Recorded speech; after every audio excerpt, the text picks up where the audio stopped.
To matters politics, it's more than 2 years since President William Ruto was sworn into office as Kenya's 5th president. He assumed power at a time when Kenya was beset by rising food and fuel prices, high unemployment, and a worrying debt burden. During the election campaign, Ruto promised to fix an economy affiliated by corruption and ineptitude.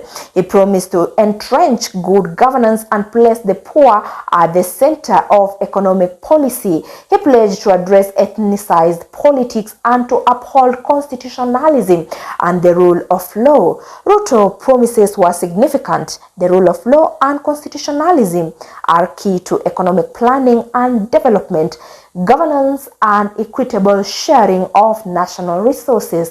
But 2 years down the line, has the president done so? Take a listen. Lying to us. Why is he lying? If he's not lying, he's lying. The fact that he travels with an entourage, he doesn't travel alone. He travels with an entire battalion. You see, today, we don't understand the team. We only understand the president. That's why everything is hitting on him. Listening keenly. 12th July 2024, President William Ruto felt time had come for him to climb down and sack his entire cabinet, save for his deputy Rigathi Gachagua and Prime Cabinet Secretary Musalia Mudavadi. The operations of government will continue uninterrupted under the guidance of principal secretaries. Protesting young Kenyans had managed to storm and occupy parliament. Police had shot dead quite a number of demonstrators. And his presidency was in a crisis. In the past 2 years, we have seen people who've been in jail being appointed. Almost 2 years since his inauguration, we look back at Ruto's presidency. I, William Ruto,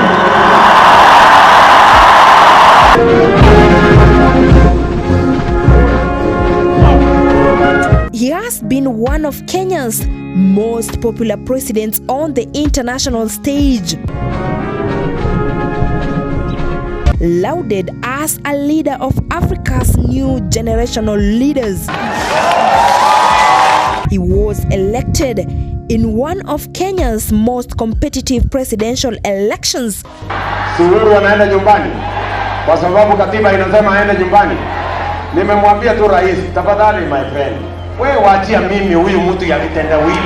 Slightly beating his closest rival, former Prime Minister Raila Odinga, who had the backing of former President Uhuru Muigai Kenyatta, Ruto's former ally and boss. The people of Kenya will prevail over the deep state. The people of Kenya will prevail over the system, and we are going to have a nation that leaves no Kenyan behind. He had two things to do. Number one, start a new Kenya. The way he was saying, start a new Kenya. Anything that was done by Akina Uhuru, Akina Kibaki, Akina Moi, you did not need to have a script that looks like them. You needed a new script for Kenya. Honesty. Corruption must go completely. Yet, William Ruto has become Kenya's president to ever lose popularity within a very short time frame. And I want to tell this government, we gave you the entry, we are going to show you the exit. Mr. President, watch us. Kenya experienced an unprecedented attack on its democracy. On the night of Wednesday, July 10th, 2024, William Ruto could not sleep. An otherwise legitimate expression. Facing a civil uprising over increasing taxes, corruption, and lack of accountability. His presidency was in terminal crisis.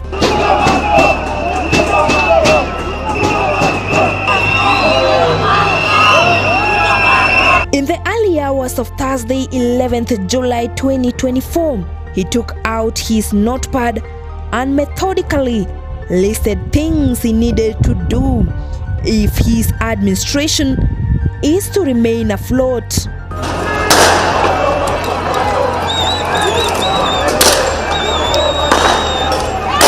Kenyans were angry with his government, and hundreds and thousands had taken to the streets of major cities and towns. They were there protesting against Ruto's new Finance Bill 2024 that sought to increase taxes. Taxes are high, my mom died from cancer and we can't keep raising taxes on cancer treatments. Like they're raising taxes even on donations. They called them punitive taxes. These scenes were to be known as the Gen Z uprising, with dozens of deaths reported, hundreds of injuries, and arbitrary arrests and abductions. Things William Ruto and his administration had promised to do away with. It is the reason why I asked Kinoti to resign and leave, because he was involved in the exercise of politicizing the criminal justice system. Is that sufficient? Which is unacceptable to me, which is unacceptable to me. So, and you can ask Mr. Amin, you can ask the new IG. He rarely receives a call from me on anything, because I want them to do their job. My friend, I have a job to do here. I wake up early, I sleep late. Use of criminal justice system, we must as a government, and I'm sure we are working very hard to ensure that the systems work without interference. And we must remember that Kenyans are not where they were 20 years ago. We have very good records, history. As you say, this is history. History does not forget. It should make us better. We should learn from history and make sure that we handle Kenyans in a manner that they will feel their votes, those who voted for us and those who did not vote for us, that yes, this is the president that we need to emulate even going forward and make it better. I think he must operate, our president must operate from a better premises, because the things that he went through are things he can never wish, because he has sworn he can never wish even his worst enemy. This protest had forced him to withdraw the finance bill, leaving him with a shortfall of over 300 billion Kenya shillings, and the protesters wanted more. The public outcry over the finance bill and poor governance went on for weeks, with Ruto as the focal point. They wanted his entire cabinet gone, and for some, him too. I have today, in line with the powers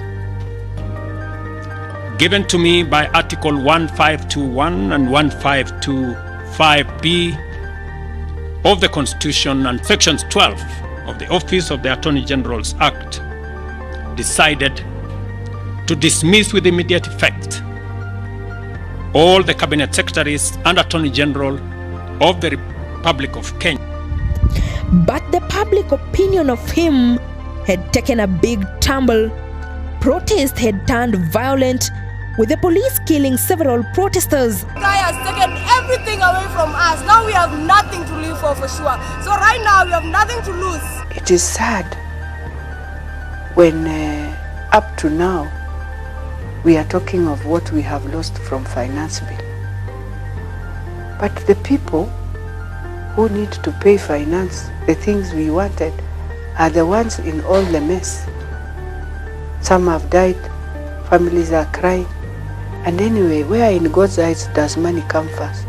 That's what Judas used to kill Jesus. Why are you keeping telling us about it? We don't want. It is us who will pay the debt anyway. In the end of the day, all Kenya. But what we want is empathy. Ruto had increasingly detached himself from the ordinary people.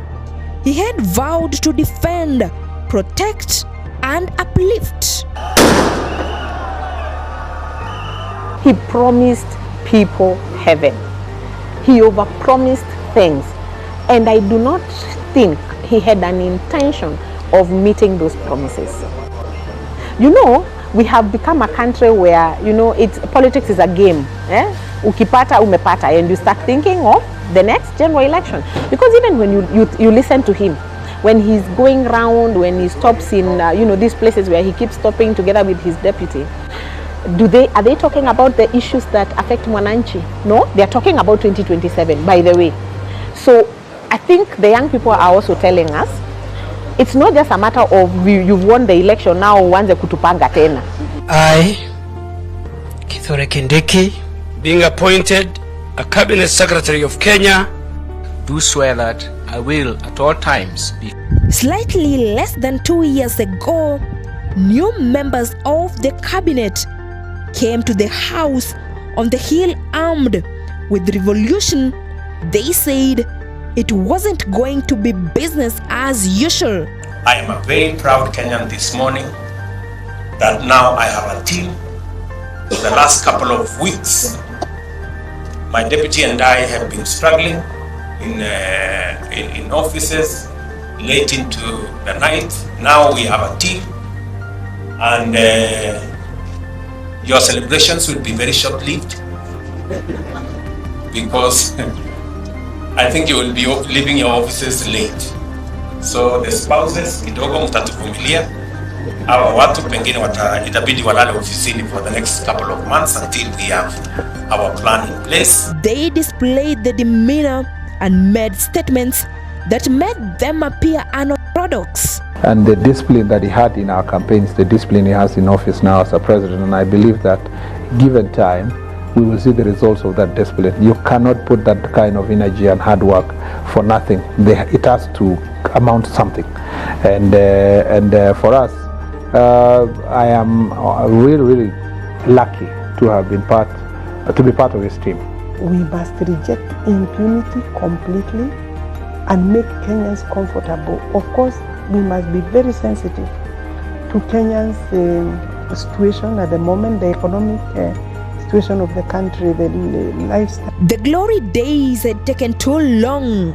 Ruto's government had taken too long to realize that Kenyans were keenly watching every single step they made. I think also it's the fact that his team or his administration has had this sense of being very arrogant. There are just too many images, videos of them just not caring at all, almost detached from people and the pulse of the public, and not reading the room. They seem to struggle with identifying what people are going through and having a sense of emotional intelligence. They seem to lack emotional intelligence together. And I think that has even sparked even of more outrage, and then the amount of promises that people are not quite seeing coming to fruition. You feel that the president made a lot of promises during the campaigns? Too many promises. Even, you know, as an organization, we try and track some of those promises, and you know, they were just even coming in.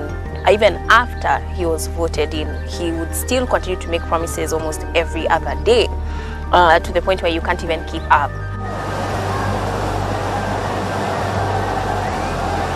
On the night of September 13th, 2022, inside William Ruto's private world, reality began to sink in. From a young man who had left his rural village in Uasin Gishu County for the pursuit of university education in the capital city, his reflection surrounded his total transformation to become the 5th president of Kenya. Few weeks earlier, he had been an embattled deputy president at loggerheads with his boss.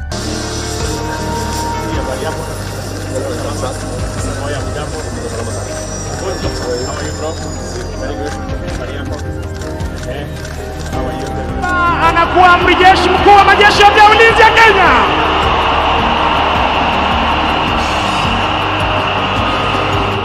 On the day of inauguration, Ruto appeared in every part, a man who understood his assignment. He looked like a man who knew the amount of weight he had taken upon his shoulders. And Commander-in-Chief of the Defense Forces. Even as he reflected on what was going to be his new normal, he had no idea the difficult task that lay ahead. The next few days will prove it. Because I know this, and we have said so to Kenyans, and the president has communicated. This country was run down. The country coffers were raided. There is no money.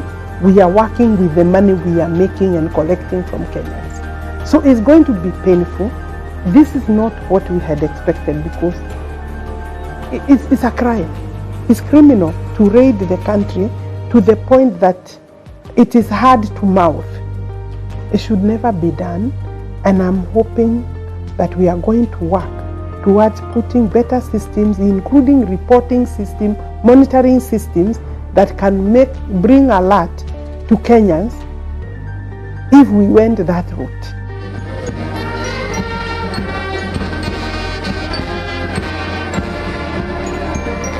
The cascade of bad news began with the economy.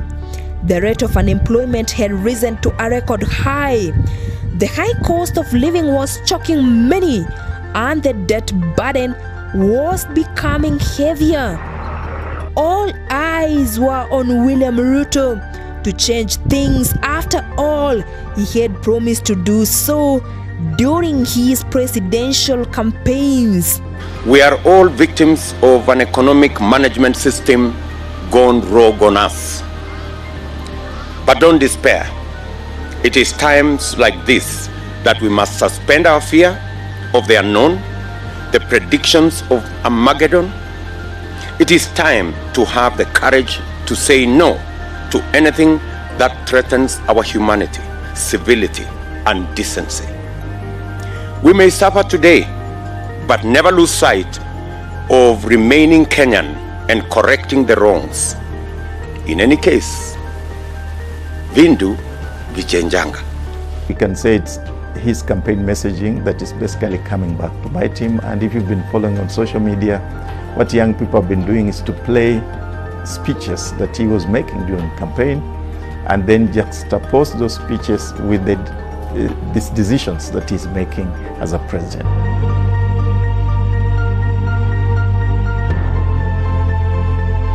To address the looming financial crisis, the president will turn to the United States of America. He wanted to deal with the growing debt burden. The IMF had already advised him not to initiate any new infrastructural project that would attract more debt. IMF, for instance, recommends that the GDP, even when it comes to debt, it cannot pass 55%. As a country, we're at 68%. So we need to ask the questions, how have we passed the 55% mark? This is the recommendation that you have given, but we have passed it.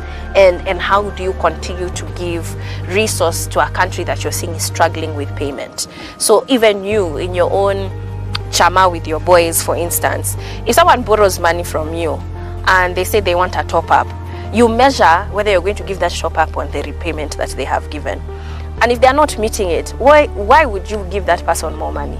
In your own chama, you would not do that. So why are these agencies? Unless you have to auction them. You see? Yeah, and then now the bigger question becomes, I mean, what have they put on the table?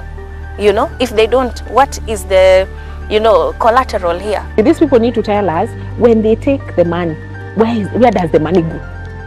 Where does the money go? We need to be told. The president did not just freeze new projects, he halted even those that were in the pipeline, quite a number of Kenyans who had been absorbed by this project found themselves unemployed and on the streets.